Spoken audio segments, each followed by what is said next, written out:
Hello, ladies and gentlemen. Thank you all for tuning into the Nexus Esports. So a little bit different than our normal Nexus on Friday nights, where we just kind of go over kind of the esport action going on around Heroes of the Storm. With me for the Nexus Esports, I do have from the Nexus, Ben Blazik. How's it going, everybody? It's good to be here and talk finally about a subject that I care very deeply about. So let's get rolling. And he's been on the Nexus, but he'll be a regular host over here on the Nexus Esports. Brandon, what's going on, man? Not much. Glad to be here. Mm-hmm. Everyone just kind of bear with us, as this is our first episode and we're kind of getting the kinks out, figuring out kind of the format for the show. It's a technical alpha. I think everyone throws around that word a ton now whenever we're talking about Heroes of the Storm. But this week we do have from ESV, we have Diamond along with us, kind of asking him some questions. What's going on, Diamond? Not much. Pleasure to be here. How are you guys doing today?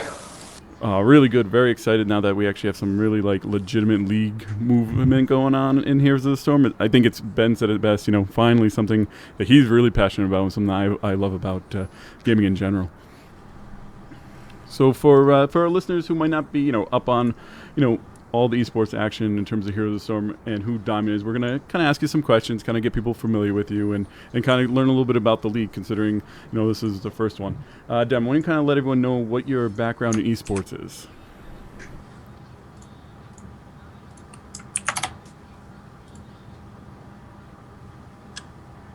I think he muted his mic. I think you're muted.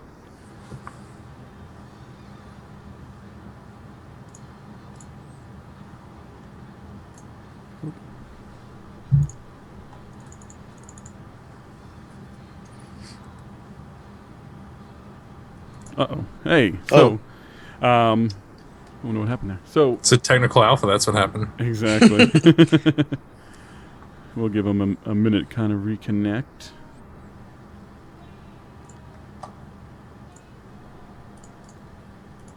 Am I back? Yes, Hello. you are. All right. Sorry about that. Don't know what happened there. No worries. So like we were saying, if you want to give people kind of an idea of what your background in esports is. Yeah, absolutely. I think we're having the same problem. Yeah. Yeah, there's something probably going on latency-wise. I wonder if he can't hear us.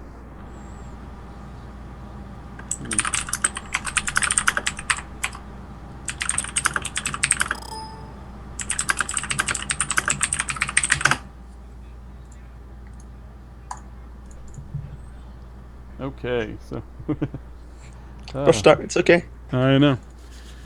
Well, while we get this going, I was eating hot wings. I don't know what you guys were doing before the show, but hot wings were how I'm preparing for esports tonight. That's how you're preparing for esports? I know. It's literally the best reason, or the best way to prepare for esports. Yeah. Let's see. We'll bring him in. Maybe we'll just bring him in without video. Maybe that'll fix it.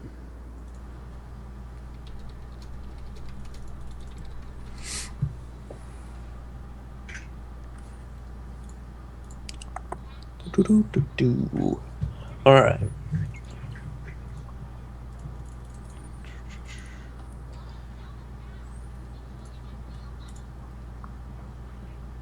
Oh no, it's seeming busy. Weird.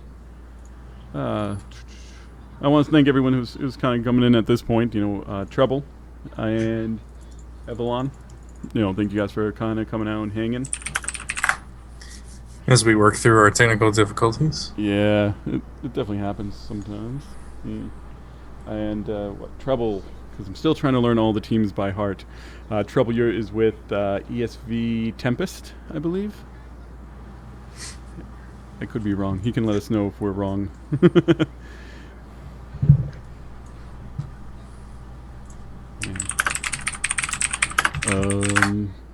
Trying to think what we should do. And Bolivin. Yep, I got it right. I'm very excited that I'm able to start naming some players to teams. That's one of the things that was kind of weird. A lot of the esports that I've been watching was mostly StarCraft 2. And with StarCraft 2, you just remember the player names. You never have to actually... you never actually have to worry about, remembering who plays for what team in regards to StarCraft 2. I know that in this game, obviously you do, because I know that's I'm like rambling here, guys. What's wrong with rambling, man? I don't know. It's the best way to waste time. I was like, I was figuring you guys were gonna like cut in somewhere. I'm like, oh, I was No, see, the best part is watching you suffer. Like, I was expecting Ben to disagree with me for just some reason. Be like, no, you're dumb, Adam. I have all of time to keep doing that. Friday nights are on we the up regular on- Nexus. What was it? Are we up on stream? Yeah, we're on stream. We're still on Twitch. Okay, is it under Here's the Storm? Here's the Here's Nexus. the Nexus. Well, Okay, the but is it channel, under the but- game? Oh yes, Yes. yes. Okay, Yes. I made sure to do that from now on. All right, cool. So I'm trying to think. I'm thinking if we should, what we should do. Probably just stick with waiting, because it'll be cool to have him around for if we go over the news stuff with Try him. to recall him. Did he? Yeah, man. Let's try to get our guest in. You know, Yeah. that'd be solid. Add people to this call. Add to call. It's funny because it was working perfect, and then the stream starts, and it's like, hey, no.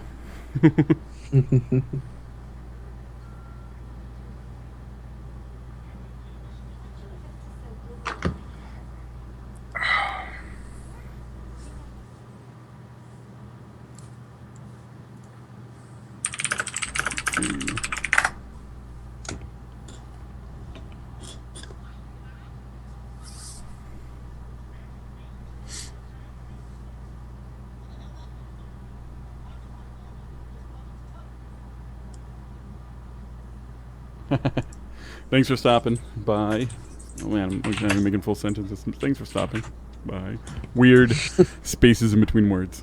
That's my new thing, I think. It's kind of like, Christopher Walken has his way of talking. I'm gonna have weird, awkward spaces between words. I don't think Ben agrees with that. Anyways, So Ben, how many did you get to see all the matches this week? no, not yet.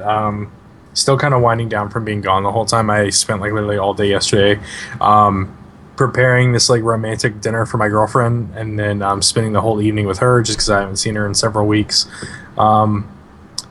Tried to watch some of them today, get caught up a little bit. I was really kind of all over the place as far as what I was doing.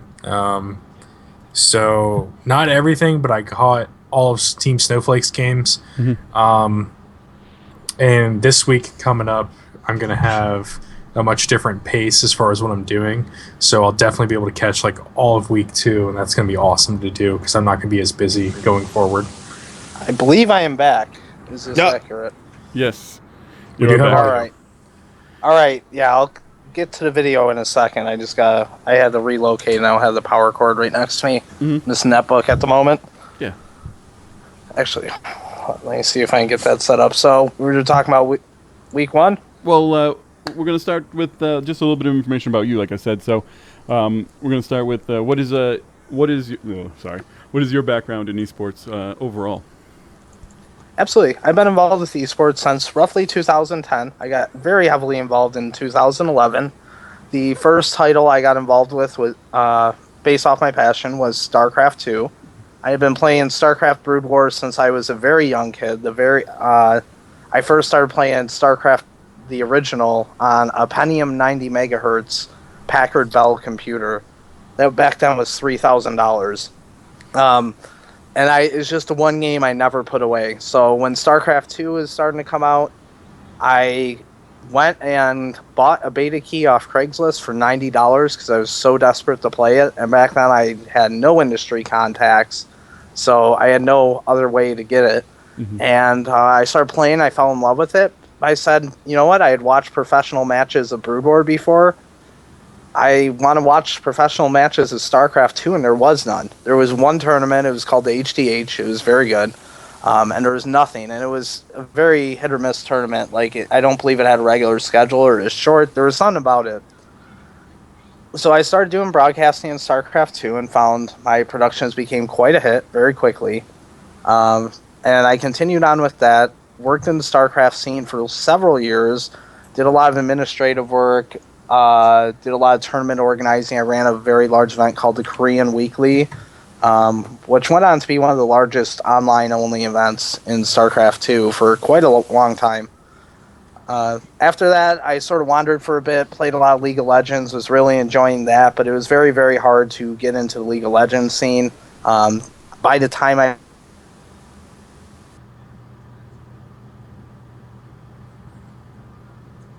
You may have cut out again. We may be plagued.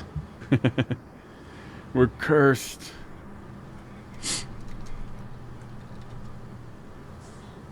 I think my Audacity screwed up too. Although I haven't said anything, so I should be good. Oh, don't worry about Audacity. I was going to pull it off it. Okay, so I don't have to use Audacity? Yeah. No. Okay, sweet. I'm back, I believe. Yep. Sorry about that, guys, and sorry to everybody watching. I normally never have problems with this computer, but today it seems like it wants to freak out as soon as the show started. It was all good before then. It's because we're trying to build something new. Exactly. That's why I made sure and labeled our broadcast technical alpha, because I'm like, things are going to go wrong. So after I was around League of Legends to the Heroes of the Storm technical alpha, I started playing it. And I was interested in the game from the start. Like, I really did want to get into it quite badly. But I didn't think I would really get into it. Like, I thought it'd be a fun, casual game while I was in between games of League of Legends, things like that. And as soon as I started playing, I just fell right in love with the game. I was like, wow, this is something good. So right now I'm starting up some esports stuff for Heroes of the Storm. And that's just, I've also done a lot of work with players, particularly a player by the name of Tasia. And another player by the name of Crank. I won't go into all the details, but I've done a lot of work in StarCraft scene. I had a map-making team that produced the maps that were used in every tournament worldwide for a period of 2.5 years, roughly. Almost everything you could have done in the StarCraft scene, short of being a professional player, because I was never that amazing at the game. I only ever got to, Diamond League. I pretty much did it. And now I want to get involved like that in Heroes. Awesome. Okay. So you want to do the next question? Brandon, go ahead. Okay. Could you explain to the listeners the format of the ECS? Absolutely. The ECS is modeled very closely to the League of Legends Championship Series. It has some variations from it. Mainly, we don't have as many teams in multiple regions. It is 2 groups of 4 teams that will face each other 4 times over a regular season. They will play each team in their division 4 times for a total of 12 games. The top 2 from each division will then be moved into a playoff bracket. The exact seeding and everything like that is not quite figured out, and we'll have one winner at the end of it. There's going to be, each team will have 2 chances when they play the other teams in the regular season. We'll play 2 games as first pick, first man, and 2 games as second pick and second man. So that way it creates sort of a fair environment where you have the chance on both sides, and you never go, we would have went 2-2 with these guys, or we would have beat them if we would have had an equal amount of second mans or first mans. It's a very short version of the LCS, and online only, obviously. We're not going to rent the Staples Center for the first season finals, unfortunately. Now, what would you say is kind of the biggest challenge in getting the ECS together at this point, other than maybe some obvious things like the replay observer mode not really being properly in the game yet? Right now, and for those that aren't aware, there is no custom games within the Heroes of the Storm. There previously was. They were taken out in a previous patch. The official word from Blizzard is they were not complete. And so what the teams have to do to play for an ECS match is meet up in an agreed time, do a ban and pick phase in a chat channel within Heroes of the Storm. After that, the 2 teams queue up simultaneously and hope the matchmaking system, because these teams are all higher MMR teams and know their ratings a lot better than the average player, there's only so many players they can hit in total. And what we're hoping is if we queue those 10 players in at the same time, that it goes, hey, look, we got a great match, and puts the matches together. So far, it's been largely successful. There's been a couple hiccups, but we have got basically, yeah, we haven't had any games that just we couldn't match up the players. There has been games where it took like 2 hours, and then we had to reschedule for a different day, and it would take another hour, but we ended up getting it. It's scheduling, actually executing the games is the hardest part. Mm-hmm. And the broadcasting is complicated. As you mentioned, the replay and observer interface is very far from complete. And we have to do a lot of patchwork to fix it up and make it look good. Mm-hmm.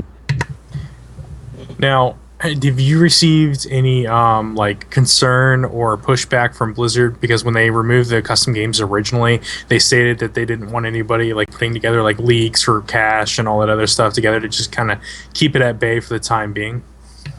There, of course, is no official word. The Blizzard has never made an official statement to me. I am friends with a great deal of Blizzard employees, especially the ones I met in the StarCraft 2 scene. And all of them have let me know, hey, really cool. I'm really excited for this. I believe what's different, two things are happening and why my league hasn't received any blowback. I have got not one negative thing.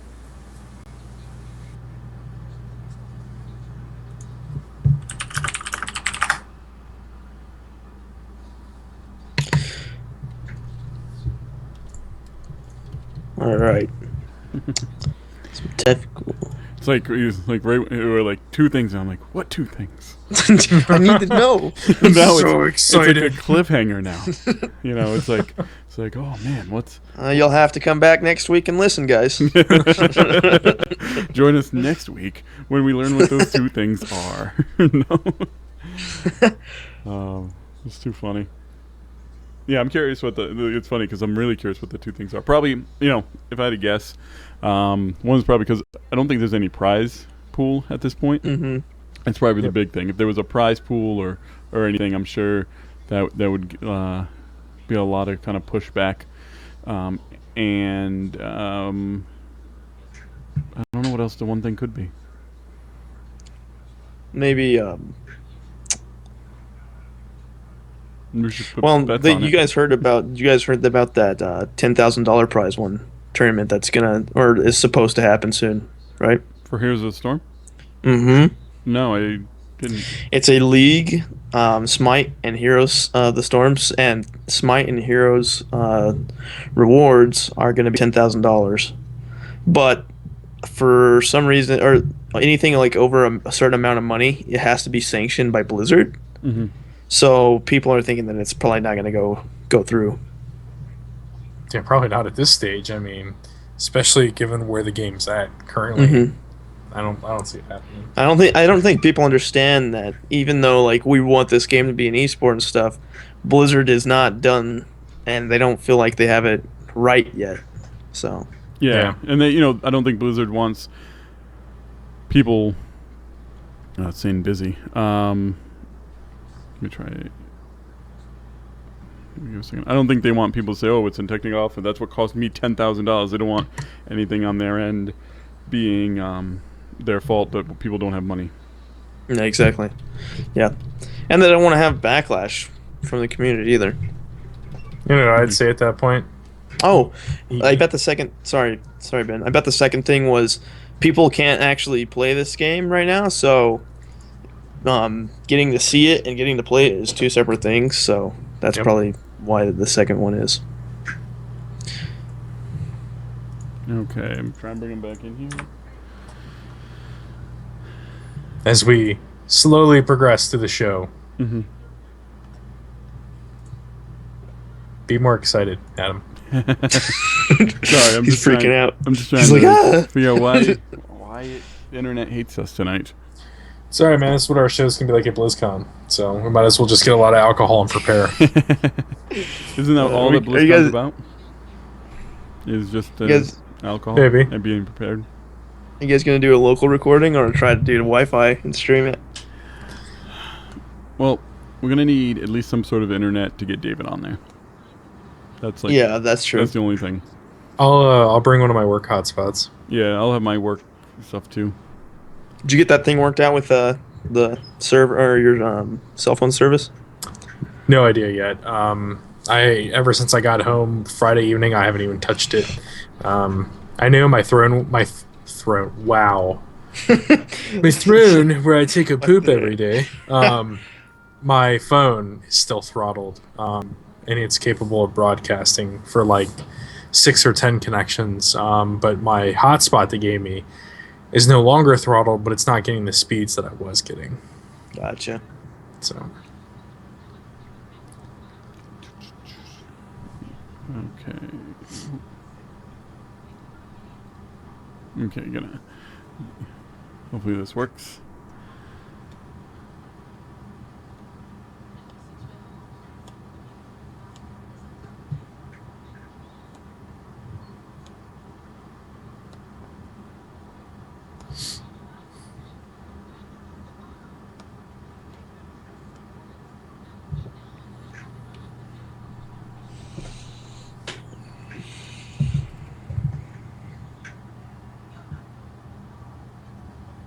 So when are you guys looking forward to most at BlizzCon?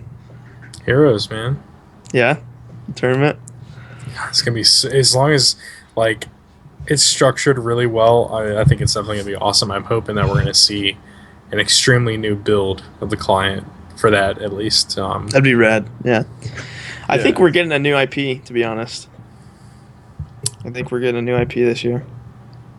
Oh yeah. I can see it, especially with the way that the other teams have been going lately, with the amount of success that they've been getting, especially from the Hearthstone team. Heroes team's been blowing up all year long. I can see it. It's just a matter of what, because we know that Project Titan a while ago went back to the drawing board. They started over from scratch. So the question is, what is it? Exactly. Because I don't think it's Warcraft 4. No. Since we don't even have Legacy of the Void yet. So It'd be sick if we got like Warcraft 2 on like iPhone. I'd be so happy. If we got Warcraft 2 remastered and re-released, I'd be happy. Me too. Me too. Okay, he's what he's trying to do. He's gonna install Skype onto his phone to finish this up. Okay. Legit. That's a good way to do it. That's awesome. It's a good dude. Yeah. We have to make sure to thank him.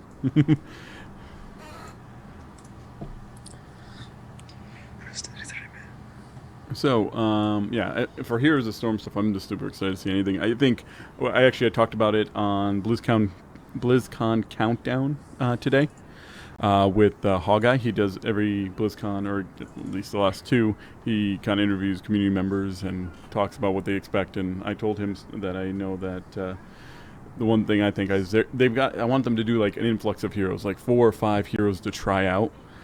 Well, yeah, even if they're not going to be in the game for a while, but like, hey, it's BlizzCon, let's throw some really rough heroes in there so people can get excited, in terms of kind of demos.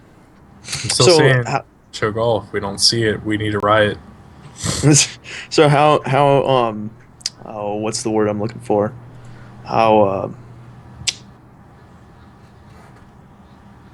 You're struggling. I'm struggling. It's right there on the tip of my tongue. How was? What do you think the chances that we get a Warlords pack for BlizzCon of heroes? I don't necessarily put know about a Gul'dan. pack. Oh, yeah, but like they announced like Gul'dan, Gramash, Duratan, and all those guys. I think it would be great. I don't see all of them just because I could see where some of them would probably overlap in their style, or they would be releasing too many of one type, like too many warriors. Gul'dan clearly wouldn't be a warrior, but I mean he would be the most diverse of the group, and then like a Gramash would be good, but I don't necessarily seeing like all of the warlords like announced. It'd be cool, but I don't know. I think it's a really big move. Then again, so is announcing Chen, Asmodan, and Ubarak at the same time. Yeah. So I mean, we can. I'd like to see it, but I don't necessarily. I'm not gonna hold my breath on it. Mm-hmm. No, there's a lot that they could do, and you never know. Like it's Blizzard. Yeah, for sure. Now, for the Blizzard or the BlizzCon tournament, who thinks we're gonna see a new map? Oh, I think we'll definitely see a new map. You Really? know, okay, one thing I want to see in the maps, and that we haven't gotten out of any of these maps that we've had, is different terrain. So, you know, like in League of Legends, you drop down into the river, and then there's a level, like, like, okay, so we have flat maps right now. You know what I mean? Yeah, but League of Legends wasn't always like that. It was flat. Was it? Yeah, at least from what I remember, it was flat So- until recently. Yeah, but because I've been Dota playing for. always had the elevation. Yeah, I Um, think elevation is kind of important. I think it's like cool to do maps like that. So I'd like to see that soon. Oh, absolutely. I definitely think there should be a high ground, low ground type of advantage. Little walk, maybe like little steps and walkways where you can like bottleneck people with vision, and I can cast down on them, but they can't cast back up on me. Stuff like that. I think. Would Yeah, be, for sure. I think that'd be awesome. I can't wait to get my hands on the Heroes editor, because I was when StarCraft 2 came out and I was in the StarCraft 2 beta. I was doing maps in StarCraft 2 beta, and I've always been into level design like huge.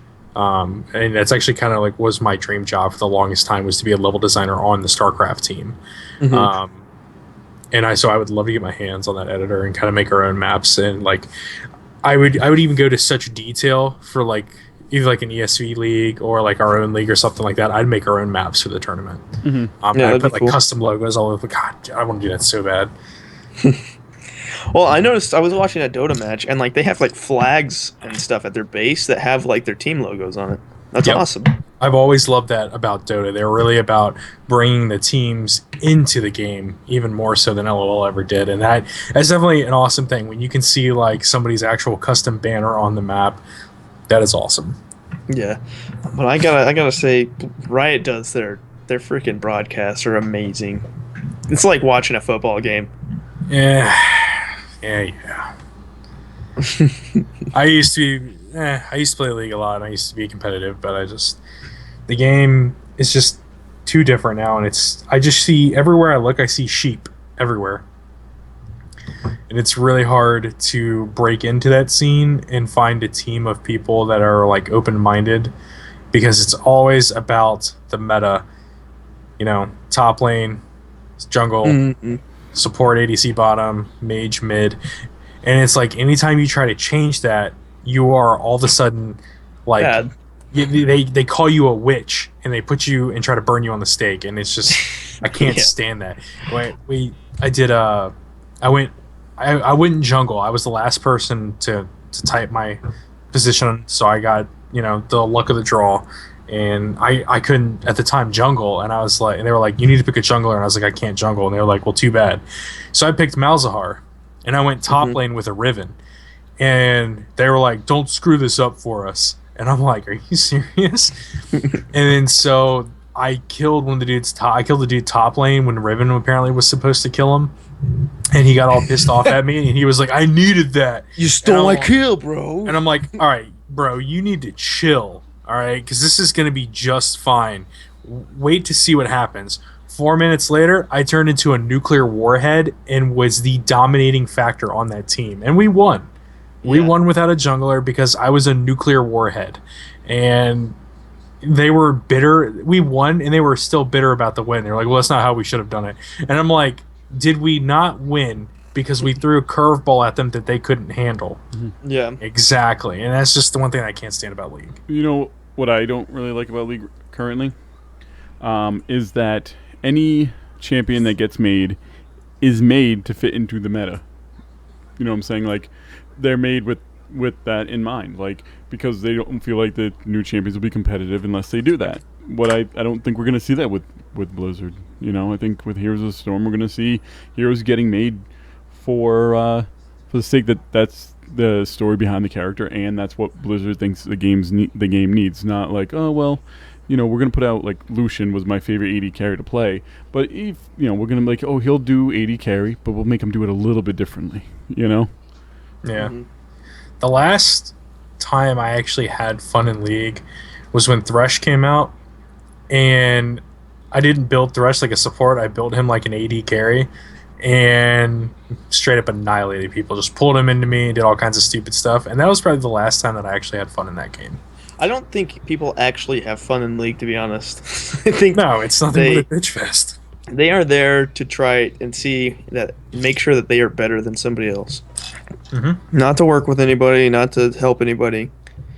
To make sure that they're still the best at, or they think they're the best at what they do. And that's bullcrap. And it's all about slinging profane at each other the whole time. Yeah, I don't think I've ever gone to sleep after playing a league game like happy. Like, it's sad. No, I agree with you on that one. It definitely is sad, and that was one of many reasons why I quit. Yeah. Hey, how's it going? You back?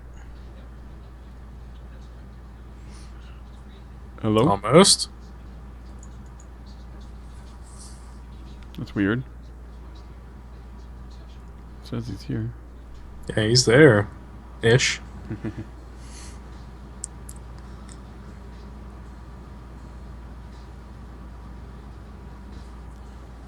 What if the internet's starting to get shut down, starting with where he is, and we can expect it next?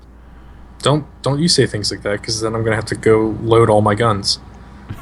Yeah, I gotta go back to the back room real quick. Like, it's a good thing I've been saving up that canned ravioli for years.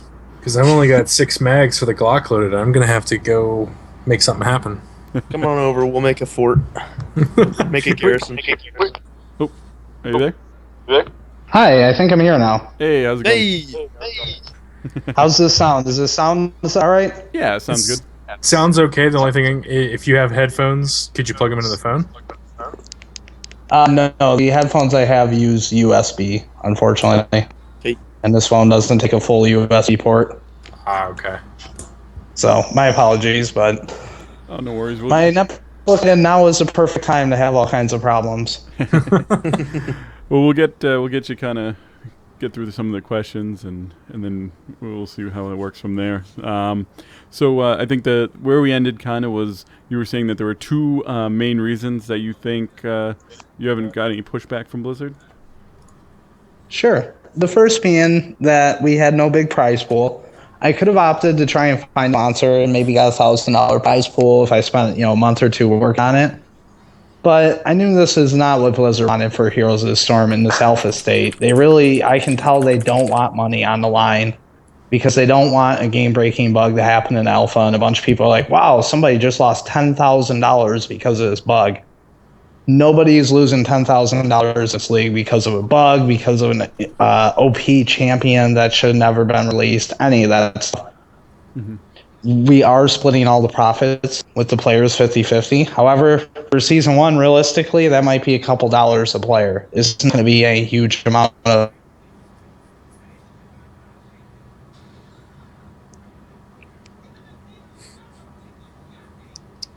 I think we lost him. I think we with it. All right. Oh, You there? I am here. you said it was like just a few dollars per player. Yeah, it would probably be a few dollars per player. There's not going to be... Nobody's buying Lamborghinis off their ECS money, that's for sure. We want big hero money. Yeah. So I believe the first tournament that ran, the one Steve ran, did have a decent-sized prize pool with it, or some sort of prize pool. And that seems like what they're really steering away from. The second is that we're really respecting, I think, what Blizzard's vision or current thoughts on this game are. We are labeling every scene has an alpha in progress logo. We're at each broadcast reminding people, hey, you could see this one champion doing one thing today, and then tomorrow he could have a totally different set of abilities. Like, anything can change at any moment. We're being very considerate of their alpha in progress status. And I think they're really probably appreciative of that. I don't believe a lot of tournaments would go out of their way to say, hey, this is an alpha. We're going to make sure to go out of the way, because this really is a message that Blizzard repeats over and over and over currently. Mm-hmm.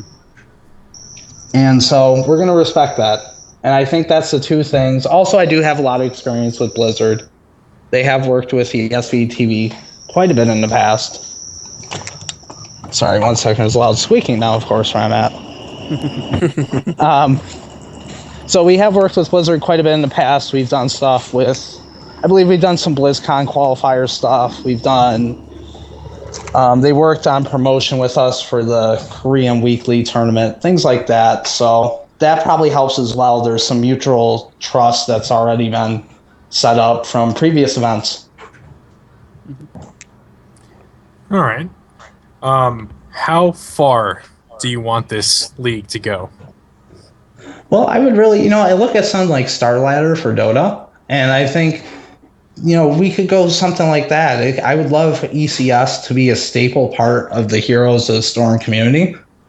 We're just going to have to see how this plays out on the esports side.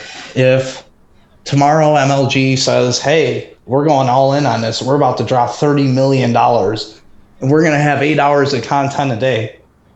Well, you know what? The ECS might not really hold up to that. However, I really doubt any company is going to go as all in as a lot of them did in 2011 on StarCraft 2. Mm-hmm.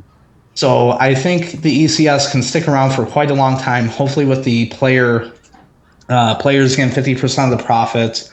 If we can get a large subscriber base going of viewers, a lot of things like that, it can actually be a steady income for the players down the road. So I would love to see ECS for the next 5-10 years, no problem. All right, cool, awesome. Now, in terms of, kind of your ideal, kind of format for the league, are you looking to kind of keep it where you have like the top tier 2-4 man groups? Are you looking to maybe make the groups bigger, more groups?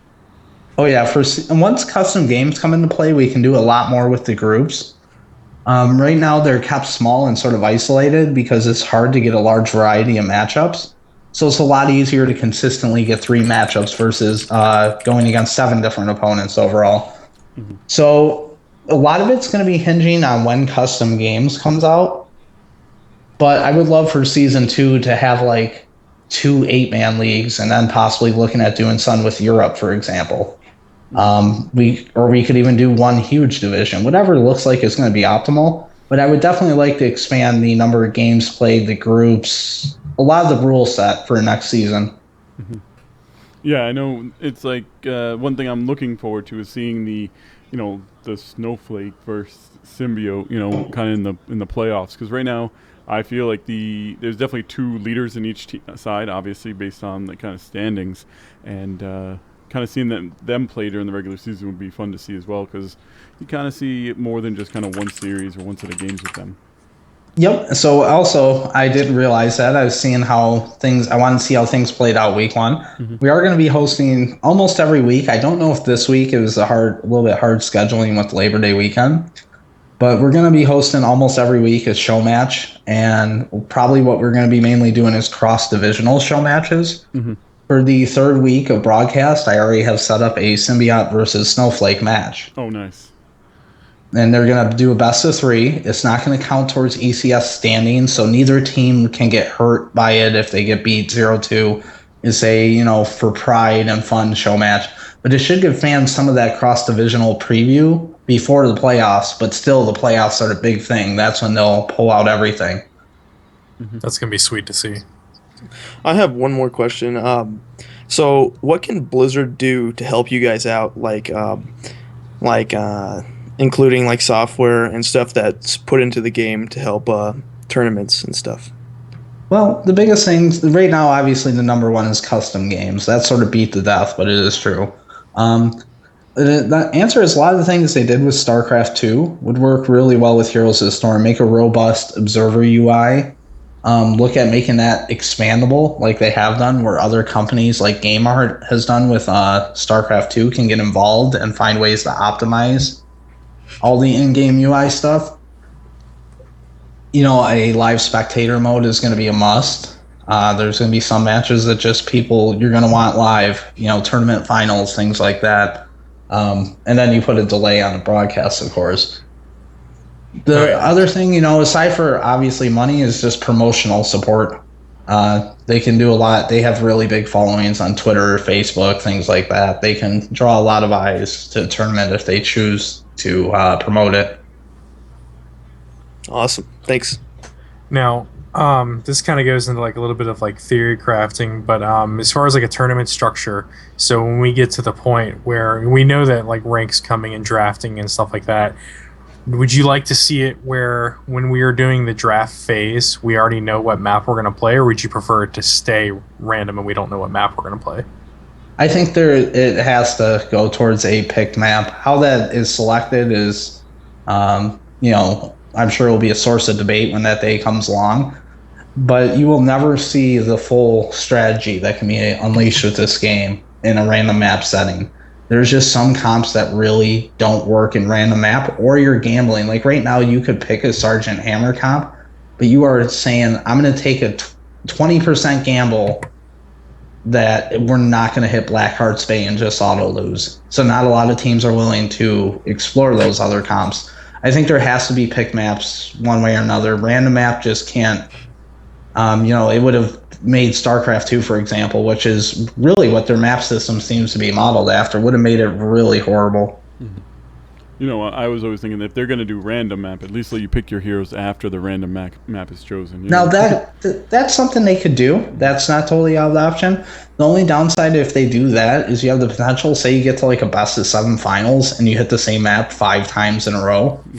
So it's like my and like normal one Friday Team night. X is just a god at that map and they can't lose. And it's like, well, shoot, if this would have been different maps, this might have been a competitive series. Mm-hmm. So on the tail of that, do you see maybe eventually draft mode with maps, so you can ban maps or certain maps? That's what I'm really wondering. I was talking to some of my friends about it today, and I think it could be very interesting if banning maps was incorporated into draft strategy. It gives another layer of depth to fight your opponents. Hey, do you know that team, like you look at the stats and you see Team Snowflake has a 90% win rate on Haunted Mines. Okay, we got to get rid of Haunted Mines. Mm-hmm. You see Team X has a very low win rate on a certain map. Hey, we want to try and goad them into leaving this map in. There's it adds a whole nother level of strategy, and I think it would be a lot of fun if that was part of the drafting phase. But there is, of course, the option just you pick a map and go.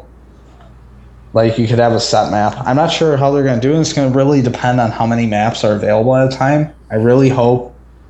Right now, they're at 5 maps. I hope when they consider releasing a new map, that, like, the 7th one would not be that far off, because it would be very awkward to have 6 maps. In a game that I believe will be largely best of 3, best of 5, best of 7. Just doesn't add up right for a banning situation. But who knows? It could be just pick a map and go, veto system. I'm not sure. It's a really cool. Blizzard's got a really unique opportunity here to sort of set the bar for what they can do with map selection in a MOBA. Mm-hmm. That's very true. I think that'll do it kind of for questions. Did you have anything else you kind of wanted to let people kind of know about ESC or about yourself before we kind of move on to kind of what happened this week in the ESC? No, I'm pretty well set. I said most of what I wanted to say. I've been very happy how the ECS has turned out. Week 1 was fantastic, and I'm sure we're about to talk right about it now. Mm-hmm. Okay, well, if you want, you can definitely kind of stick around. We're just going to kind of go into the news part. Barring any, if it wants to let us stay on with you. Sure, I'll stay on for a bit. My cell phone, Skype eats my cell phone battery alive, so I'll hang out about as long as my battery can hang out. Okay.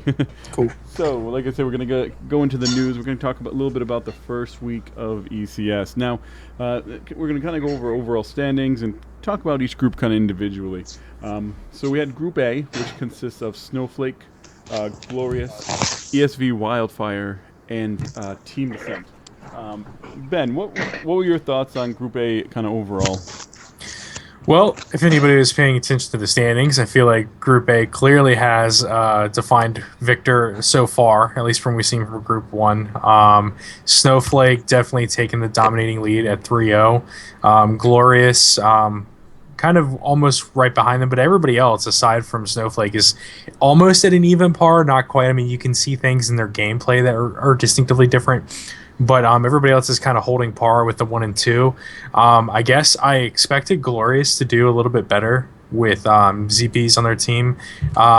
but I was not surprised that Snowflake did as well as they did because, of Idra coming back to the scene. And as we talked about in the other podcast, I'm a huge fan of Evil Geniuses, and I tracked Idra's career for a while. So I'm glad to see that he's coming back to the competitive atmosphere.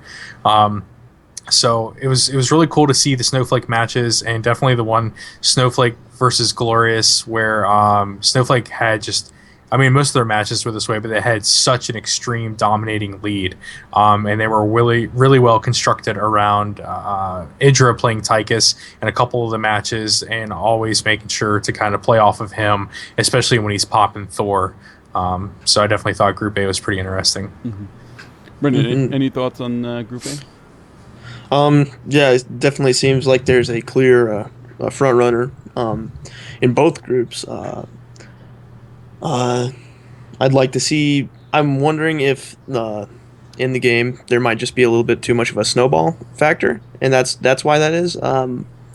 But that could just be that they're that good. So that's my take. Yeah, I really feel like kind of looking at the picks and bans that's where Snowflake is basically winning the game at this point. Because if you kind of look at, everyone's kind of picks, bans, Team Snowflake, they pretty much get the same comp every time. I mean, in 3 games, they had Tyrael, Kerrigan, Brightwing, and Falstad on this team. And in the other games, they had Tychus twice and Arthas once. So it's really interesting to see that they were able to keep a nice, consistent build together, and obviously they'll go out and win every game. Ben, do you think that probably has a big thing to do with it, or? I think it has a partial factor, but if you know anything about Idra, and the dude is very methodical, and he analyzes everything that he does and that other people does. I feel like they just had a lot of methodical plays put together, and if you watch them, they were very careful about a lot of things they were doing. They weren't standing in one place too long. They were capitalizing on kills, and definitely had the drive during the team fights. Build has a good part to play in that, but I think they were just smart overall about the type of play that they were doing, and making sure to keep the pressure on at almost all times. That they lost, the few kills that they suffered, they were definitely still able to make sure to put appropriate pressure in the right places at those times while waiting for somebody to come back up. Mm-hmm. No, I know during the broadcast, with Idro, he was actually, for those who haven't listened, he was, casting a little bit of it. And one of the big things that he said, too, was he was talking about how either you ban Tychus and Arthas, or you pick one of them first, and if one of them's still available, you always grab them. And his team stuck to that. It's like they had an idea of what they wanted to do going into the matches. And like you said, they had, because they were able to keep the same kind of team together, they had their, plays built out and ready. Correct. And if you look at some of the band statistics, I don't have it fully laid out. I just went through and did a quick summary. Stitches was number 1, holding the top bands. Arthas was number 2. And Tychus was almost never banned, so that everybody was always trying to grab him for his pure DPS abilities. But that definitely plays off what Idra said. It's either you ban him or you pick him. But he was nobody almost never wanted to ban him because they always wanted him. So they were always trying to pull somebody else off the table as far as utility, and number 1 being Stitches and his amazing utility.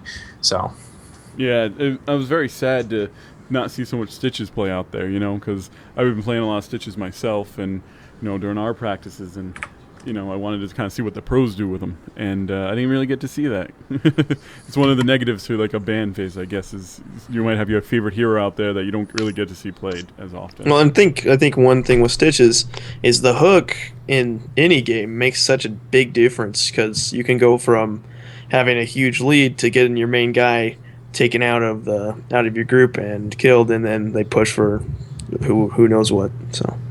Yeah, the utility that Stitches brings is definitely big. Oh, for sure. Now we'll kind of look. Actually, should I say, Diamond? Do you have any kind of thing to say about the kind of Group A? Yeah, I was very impressed with Division 1. Snowflake, I really thought going into this was one of the top 2 teams within the ECS, and they proved why. They looked very strong, very composed. And what I noticed with a lot of the other teams is they were quick to abandon game plans or ban pick strategies getting sort of too emotional, caught up in the moment. Snowflake's very solid. They have two very well-seasoned pro gamers. They look absolutely fantastic. This week coming up, however, they do have several roster changes, so I wonder how that will play out. I was very impressed that Wildfire beat Glorious. I think ZP's team is very strong, and beating them is no small task. Descent ended up being Wildfire as well, so I think that's a really throw-up group. Then that anything can happen. Right now, Snowflake's got the lead, but I think Glorious, Descent, and ESV Wildfire all have the potential to beat them later down the road. I think they just are much stronger right at this moment. They are one of the most experienced teams currently out there. Most of the other teams have had major roster swaps, had entire months off. This change, that change. Snowflake has been, up until this week, has been a consistent rock. I mean, since I got in the Heroes Alpha, I believe they were largely the same team. I think Idra was only addition. So I'm really excited to see what they'll do, but I think the other teams, if they underestimate any of them, I think they'll be able to take out Snowflake. Mm-hmm. Yeah, gotcha. In terms of just what I'll call star power, LZ Gamer, Idra, those are of all the players in the league right now. I think they're the two kind of best known. Yes, absolutely. They have huge followings. Idra especially has one of the largest followings in esports. Mm-hmm. So they have a lot of star power there. They're going to draw a lot of eyes. There was a lot of people coming into our chat room just to ask, hey, when is Idra's game being played? Yep. Or when is LZ Gamer's game being played? Mm-hmm.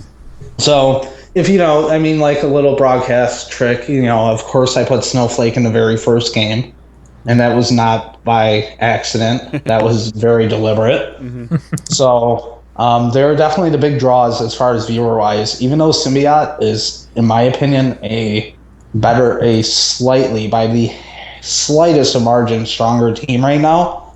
They have nowhere near the drawing power as Snowflake. Mm-hmm. Yeah, and that's, you got to get the viewers in, and, you put them in the beginning, and I think you put them somewhere, was it near the end as well on Monday? Yeah, I believe so. Yeah, so. Yeah, I tried to separate out any people that had two in the same day, just so you didn't see them back to back. Yeah, it was great. I love the broadcast. At this point, I've watched all the matches twice, going through, trying to get stats and stuff, so it was good replay value, I think, on Heroes, because I love the game so much myself, so. Great. Now, let's go ahead and take a quick look at Division 2. Like we said, kind of has a similar thing going on where you have Symbiote kind of in the lead, but now you have ESV Tempest is 2-1 in the division, and Clairvoyant coming in at 1-2. Unfortunately, Excelsior wasn't able to play this past week because they had some roster issues. I don't know if you're able to enter it, Diamond, but is Excelsior going to be able to play in the coming week? Do you know? No, actually, I have an update on that. Excelsior has decided to disband, unfortunately, which is really a shame. Excelsior was looking like one of the real strong threats heading into the season. Nick's team was very seasoned, very well, with a lot of experience. They're going to be a tough opponent for anyone. However, their roster is officially disbanded. Excelsior is dead. Mm-hmm. And they will be replaced by the 2-arc number 1 roster, which is led by Kiefers. It has Mr. J. Pickles. I totally didn't write this down. It has quite a few good players on it. 2-arc on paper looks to be a little bit weaker of a team than Excelsior, but the mean Excelsior does not exist. They are actually the stronger team now. Mm-hmm. So 2-arc will be coming in with Excelsior's 0-3 record. They took that on voluntarily. Luckily, it's not too much of a deficit. If they were to have, if they were to win out, they would end the league at 9-3 and guaranteed first place. Mm-hmm.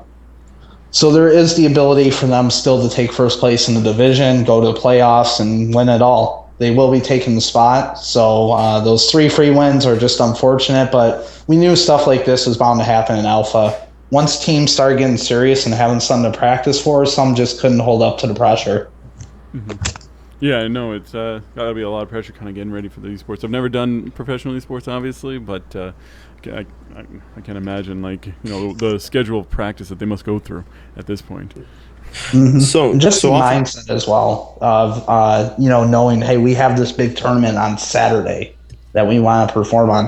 It's a little bit different when you're just playing drafts with buddies because there's no tournaments, there's no pressure there. You win or lose, it doesn't really matter. You win or lose in an event, it matters, and so you're going to see a lot of roster swaps heading into week 2. I believe 6 of the 8 teams have roster swaps happening.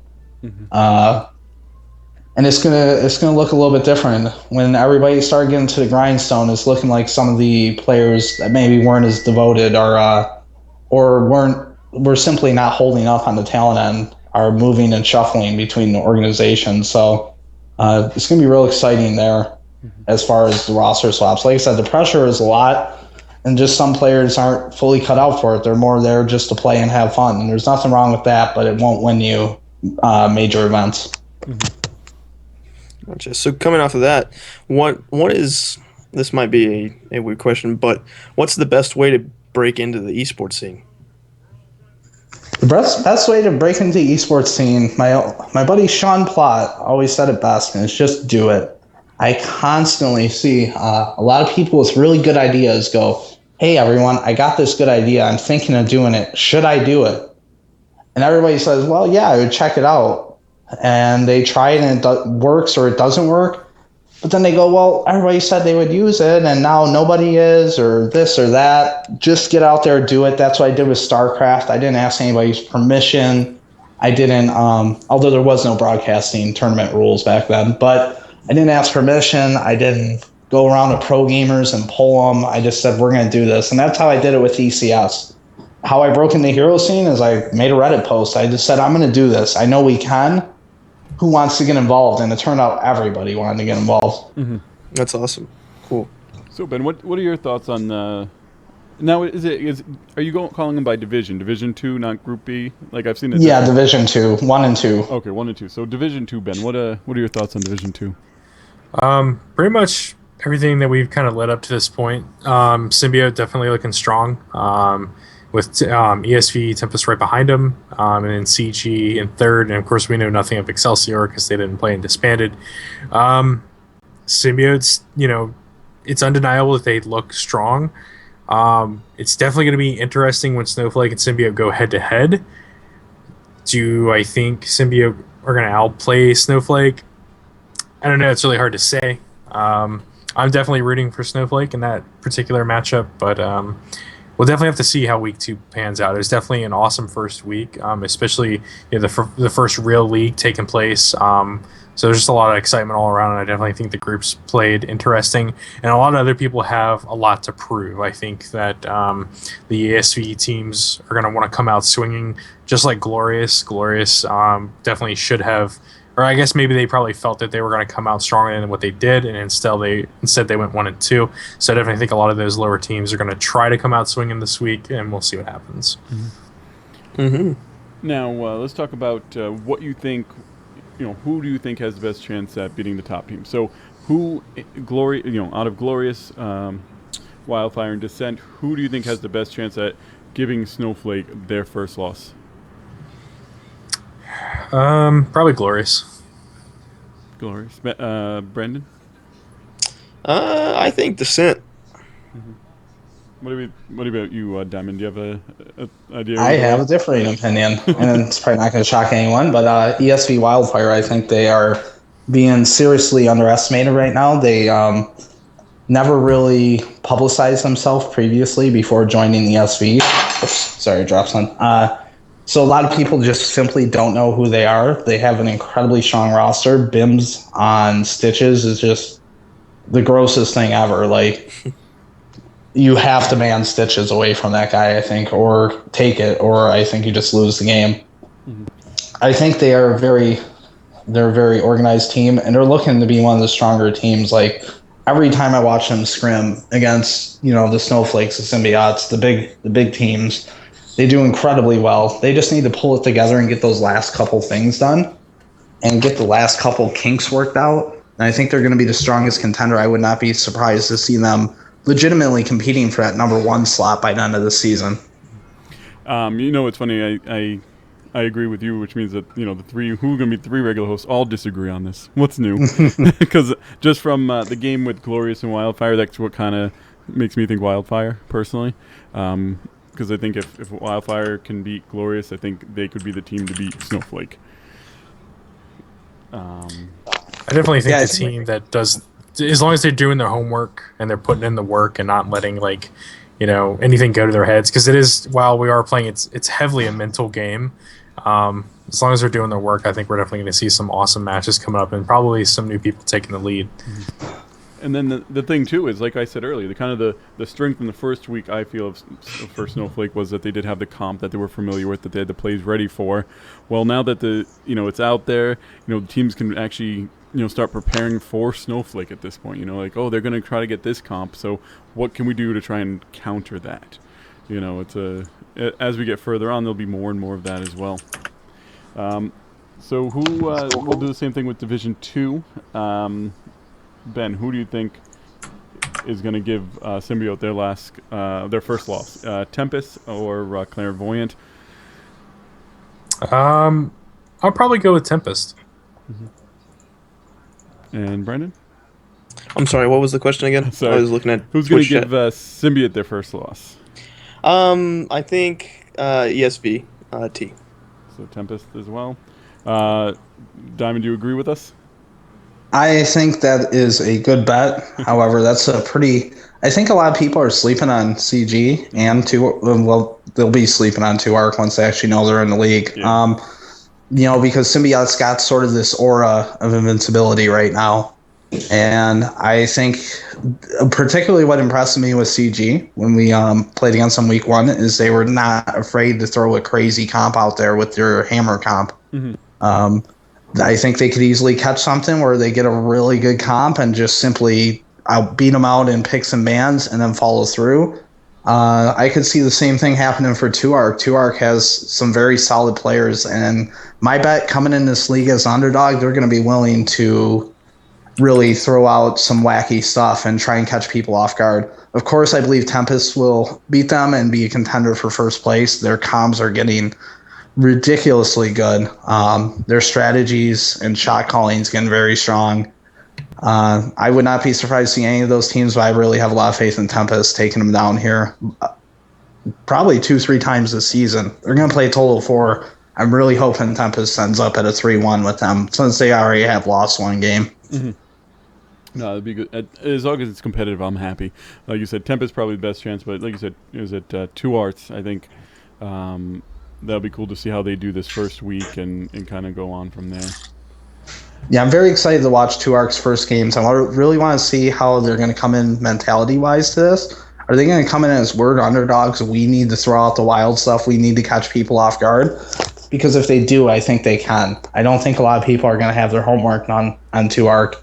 This was, a very short notice replacement. There was only 2 or 3 days notice given to the teams because we just found out about Nick's team disbanding, this past weekend. Mm-hmm.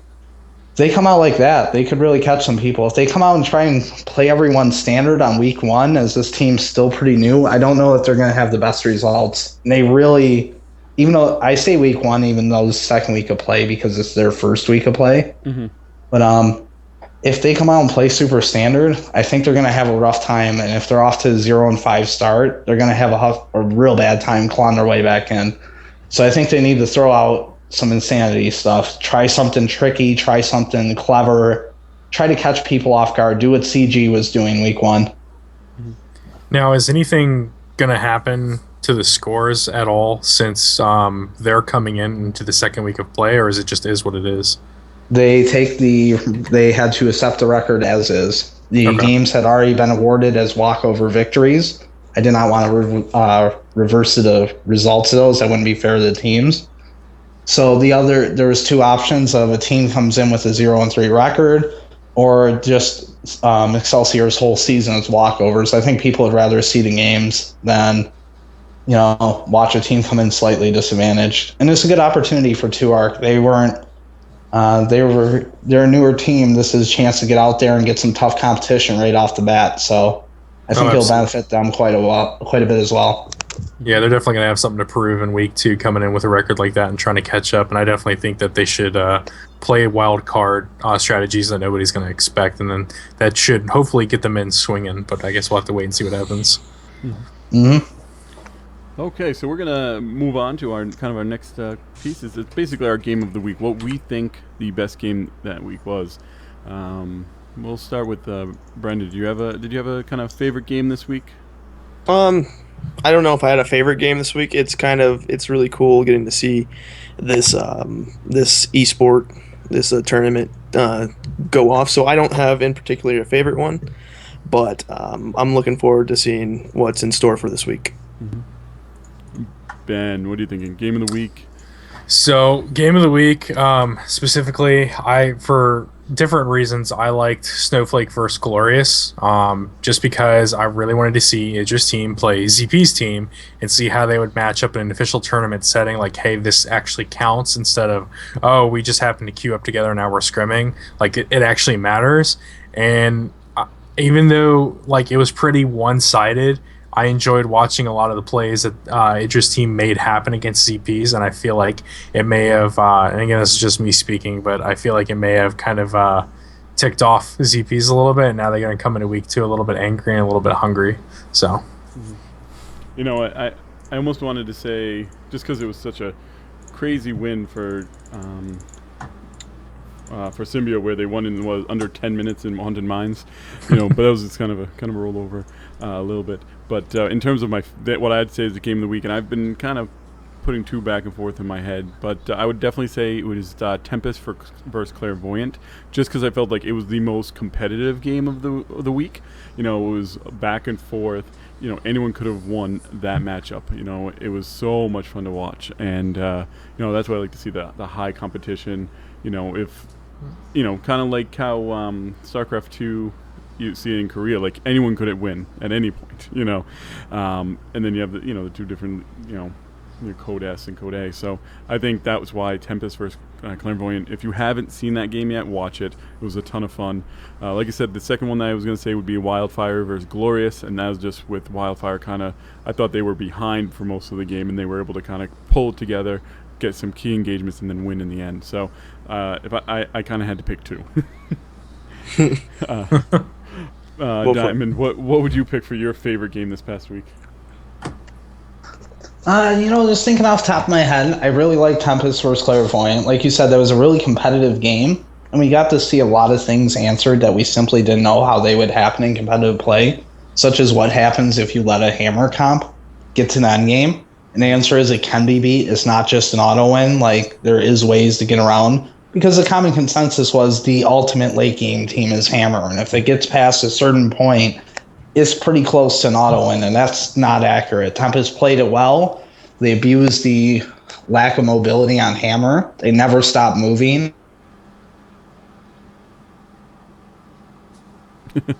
Oh, we were doing so good. We were doing so good. We were on top of it. But like you said, they never stopped moving. They had to beat them.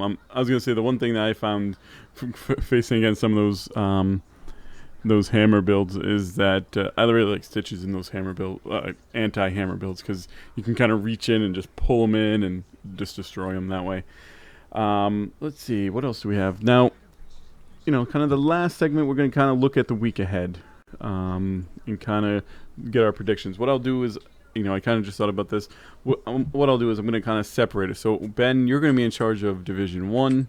And Brandon, you're going to be in charge of Division 2. So, Ben, anything in terms of predictions for Division 1 next week?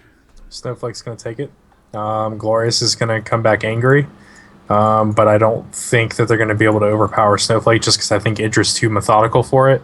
But I think that ESV Wildfire is going to try to come back proving something, as well as Descent. Glorious, ESV Wildfire, and Descent are pretty closely matched right now as far as scores. And it's going to be unique to see who breaks out of the box and how.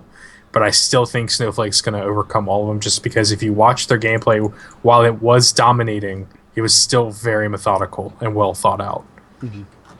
So do you think Glorious is going to kind of move into that number 2 spot? Is that kind of... I honestly don't know yet, just because I still think Wildfire and Descent are going to try to knock them out a little bit early, as far as like mentality wise. I mean, if you think about it, Glorious is like in some people's regards is kind of favored because he's one of the most popular hero streamers right now and is widely recognized by Blizzard as one of the heroes top streamers. So he's kind of got that whole thing working for him. And they are a good team. They play really well. There's nothing to take away from them. But I definitely think that Wildfire is going to want to come back in very hungry, and so is Descent. So I think it's going to make for interesting matchups. I just not sure who I want to pin as the number 2 for that group. And I really want to. I can't wait for the week to start so that way we can start to figure it out on day 1. I think day 1's definitely going to set the tone for day 2.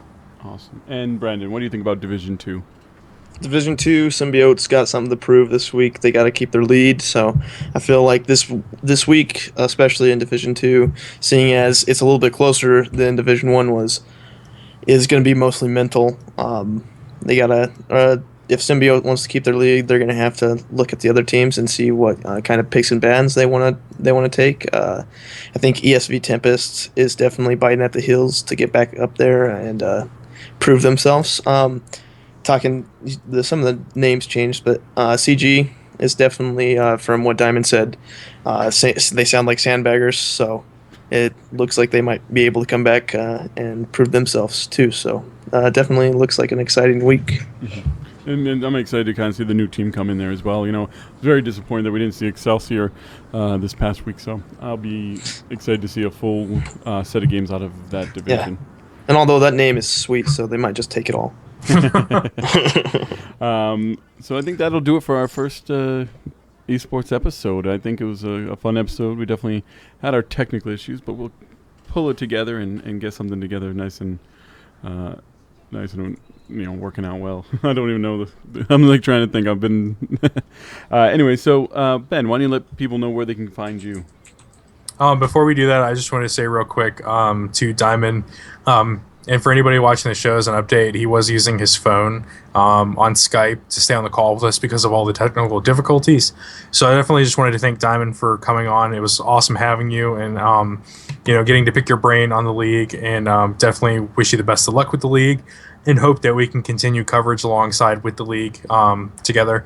It's definitely going to be fun times. As far as reaching me, you can get me on Twitter at Stacks and Packs. It's STAKSNPAKS. If anybody wants to play heroes, hit me up for my battle tag, do whatever, but you can always get a hold of me on Twitter and we can talk, do whatever, and have a good time, and definitely see how this whole league unrolls, as well as heroes coming out into a full swing manner. So, awesome. And Brandon, where can people get a hold of you? They can find me on Twitter at TriumphWow. I want to thank Diamond for coming on and to letting us know about the new tournament, or the tournament that's going on. It's really cool to hear everything that's going on and start building this community. And you can reach me at Geek of Random on Twitter. You can reach the show at the Nexus Podcast. You can send any questions, point of views, anything you think about esports to show@heroesofthenexus.com. It's the same email as the regular Nexus Podcast because I can just kind of filter anything from there. We're going to be available on Twitcher, YouTube, iTunes, Stitcher, Windows Marketplace, everywhere that you can download the podcast. I haven't quite decided if I'm going to do a separate feed or not, but I'll decide the next day or so, and I'll let everybody know to kind of keep an eye out for it. In addition, we are members of Catalyst Gaming Media, where you can find bloggers, podcasters, video content creators, a bunch of great people at catalystgamingmedia.com. If you want to give the show a little bit of help, head on over to patreon.com/thenexus and kind of you can help us out a little bit. Thank you all for coming. We will see you guys next week, and have yourselves a great evening. Goodbye. Stay hungry, everybody. Let's have some good matches. Thanks, everyone.